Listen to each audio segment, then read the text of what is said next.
Student एक topic discuss करेंगे अपन है potential energy due to system of a charge. और इसमें खास बात ये है कि आपको ध्यान रखना है विदाउट एनी एक्सटर्नल फील्ड, यानी यहाँ पे किसी तरह का जो चार्ज अपन लाएंगे उसके अलावा कोई अदर चार्ज यहाँ पे नहीं है, यानी एक्सटर्नल फील्ड क्या है, जीरो है, कोई इलेक्ट्रिक फील्ड यहाँ पे नहीं है।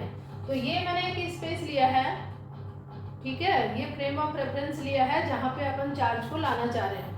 तो इसको बेटा आप फाइंड आउट करोगे तो सिस्टम ऑफ चार्ज की अपन बात कर रहे हैं तो 3 चार्ज लेने सफिशिएंट है।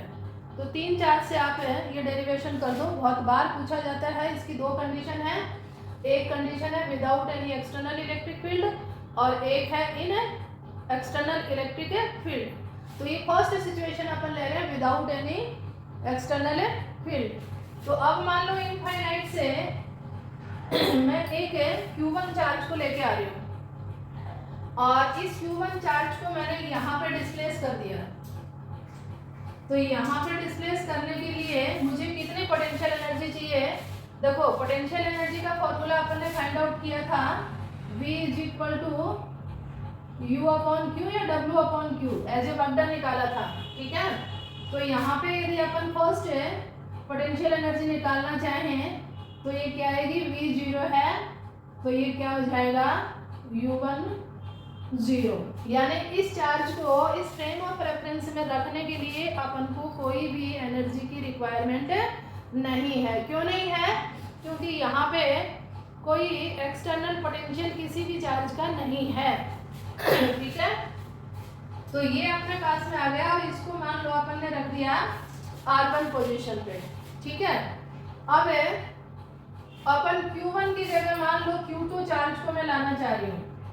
तो Q2 चार्ज को मैं लाऊंगी तो यहाँ पे अपने पास में इस चार्ज की वजह से पोटेंशियल होगा और इसको मैंने लिख दिया कि Q1/R1। तो ये किसका पोटेंशियल है बेटा, Q1 चार्ज की वजह से, ठीक है। ये फॉर्मूला अपन ने पॉइंट चार्ज की वजह से निकाला ही है।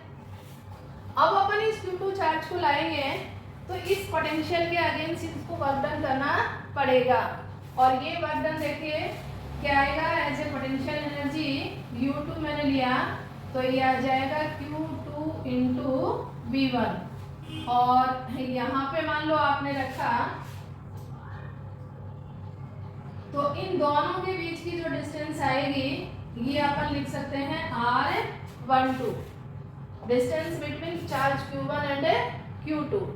तो ये अपने पास में क्या हो जाएगा कि Q1 यहाँ वाला, Q2 ये वाला और distance between Q1 and Q2 R12।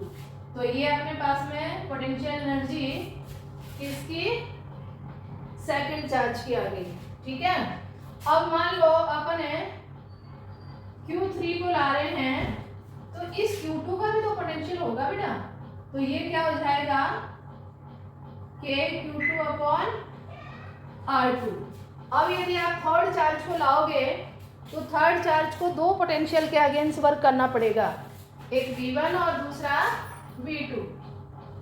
तो ये अपने पास में क्या हो जाएगा, मान लो आपने रखा यहाँ पे इसको R3 पे रखा तो इस पोजीशन पे रखने के लिए आपको क्या करना पड़ेगा, इन दोनों पोटेंशियल V1 एंड V2 के अगेंस्ट वर्क करना पड़ेगा। तो ये अपने पास में as a potential energy store होगा और यहाँ देखो ये वाली जो डिस्टेंस है ये हो जाएगी R13 और ये वाली डिस्टेंस हो जाएगी R23। तो ये अपने पास में U3 की वैल्यू आ जाएगी Q3 V1 + V2। अब V1 और V2 की वैल्यू पुट कर दीजिए। U1 अपने पास में क्या था बेटा, 0 और U2 ये सेकंड इक्वेशन, ये फर्स्ट इक्वेशन और इसको अपन फाइंड आउट कर रहे हैं आगे। इसको मैं निकालूं तो V1 V2 की वैल्यू पुट करेंगे तो U3 आ जाएगा।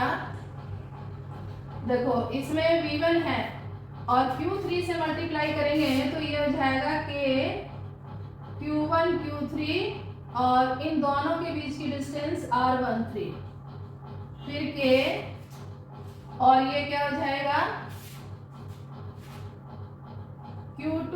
Q3 और इन दोनों की डिस्टेंस क्या हो जाएगी R23।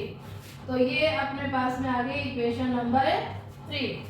अब अपन है नेट पोटेंशियल एनर्जी निकालें या टोटल पोटेंशियल एनर्जी निकालें, तो ये अपने पास में क्या आ जाएगा, U is equal to 1, 2 and 3। तो ये फर्स्ट तो अपने पास में 0 था और सेकंड क्या था Q1, Q2, R12 और ये 1 और 3 और ये R13। फिर ये अपने पास में था Q2 एंड Q3 और R23। तो ये अपने पास में total potential energy of A system की आ गई है, यानी ये टोटल वर्क डन आपको करना पड़ेगा यदि आप Q1, Q2 and Q3 charge को डिस्प्लेस करेंगे इन अलग अलग पोजीशन पे। तो ये अपन ने निकाला है कौन से केस में, विदाउट एनी एक्सटर्नल फील्ड। तो ये आपको ध्यान से करना है क्योंकि दो कंडीशन है, दोनों में कंफ्यूज नहीं होना है।